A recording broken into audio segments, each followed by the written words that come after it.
Welcome to the Defense and Aerospace Report. I'm Vago Muradian at the Atlantic Council think tank in Washington, D.C., and we've got with us Magnus Nordenman, the Deputy Director of the Brent Scowcroft Center. Magnus, thanks very much for joining us. Thanks for having me. You're the author of a new report, NATO's next consortium, Maritime Patrol Aircraft.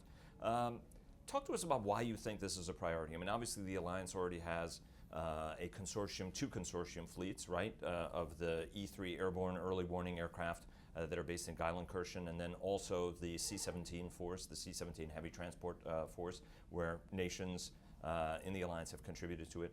Why, you've called maritime patrol aircraft an urgent priority. Why is it such an urgent priority?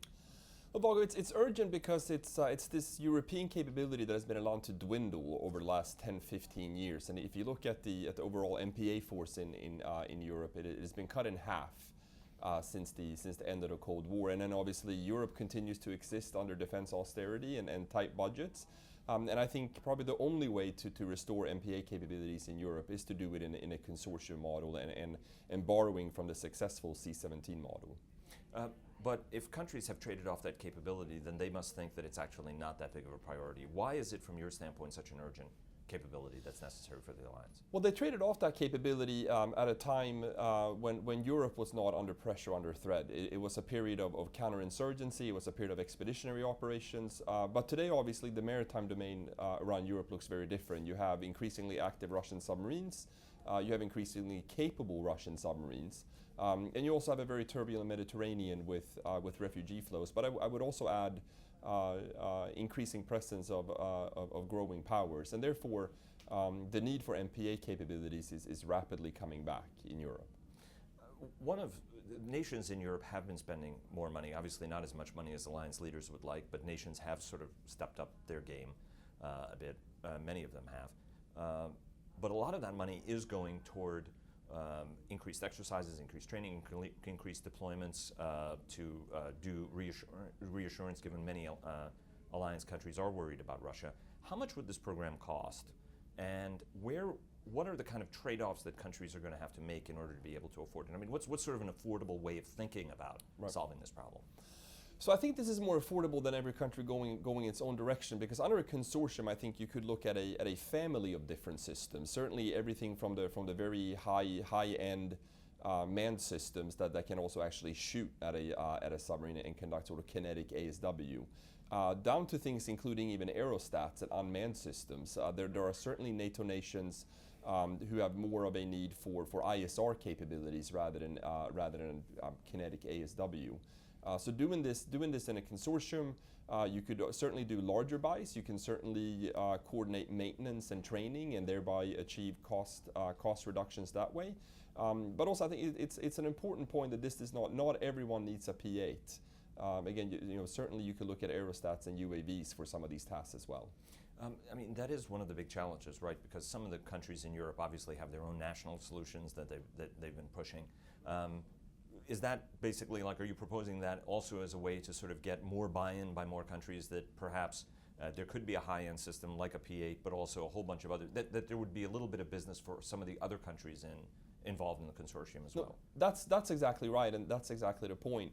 And also, I view this consortium not only as a vehicle for buying things, but also a vehicle to increase cooperation in terms of basing, in terms of maintenance, in terms of training. You can certainly envision that some countries may not even buy any flying systems, but they could contribute basing and maintenance, such as an Iceland or a Romania, or even a NATO partner like Sweden. And that would obviously allow NATO to swing MPA assets across the Alliance territory when it's needed in a crisis or in wartime. What's the reasonable time expectation you have on this for it to debut? Because any of these NATO Alliance programs have a tendency of taking a very long time. Some of us followed very closely. I got old in my career covering the NATO AGS program, the Alliance Ground Surveillance program, which is debuted. But talk to us a little bit about what timeline you guys are thinking, you're thinking, to introduce this capability. No, you're right, Vago. NATO cooperation around big systems is certainly a mixed bag. AGS took a very long time. The C-17, on the other hand, I think is actually the timeline is actually about 3 years. It was a paragon for efficiency. Indeed, that's for sure. Indeed. So I envision if this came to pass and you got consensus within the alliance or even in a subgroup among the alliance members, I'm thinking this is something that could develop over the next 5 or 6 years or so, which I would argue is relatively rapid for armaments cooperation. I also want to give a shout out to Peter Flory, who made that happen when he was the armaments chief for the alliance. Indeed. Do you think you talk both here, but also you spend quite a lot of time on the road. You talk to a lot of alliance members. Is there an appetite? I mean, is this an idea waiting for a home, or are nations actually ready, you think, to bite off on something like this? I think there is appetite in principle, and I've certainly received positive feedback on the principle or the general concept. But then, of course, you would have to have a dialogue on exactly what each nation is in for, what each nation is interested in. And again, as I said, some nations are now interested in the very high-end ASW platforms, and others are in it for surveillance. So I think there needs to be a dialogue on what each country is interested in and what it can contribute, and then also the actual arrangements around this. And again, I go back to the C-17, which happened under the NATO umbrella, but it was actually a subset of NATO nations and partner nations that went ahead and did this together, and actually did not require consensus at the top level at 28 within the alliance. Magnus, thanks very much for joining us. Thank you.